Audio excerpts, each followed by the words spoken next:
বৃষ্টির কারণে সরবরাহ কমে যাওয়ায় বগুড়ার বাজারে আগাম শীতকালীন সবজির দাম বৃদ্ধি পেয়েছে। বগুড়ার পাইকারি বাজার রাজাবাজারে বেগুন, পেঁপে, ঝিঙ্গা, কচু, মূলা সহ সব ধরনের সবজির দাম বেড়েছে কেজি প্রতি ৫ থেকে ১০ টাকা।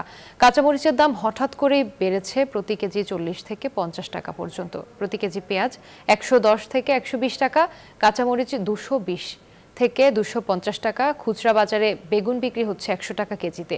এছাড়া মূলা, পটল, করল্লার কেজি ৫০ থেকে ৬০ টাকা। এসব পণ্য খুচরা বাজারে বিক্রি হচ্ছে ৫ থেকে ১০ টাকা বেশি দরে।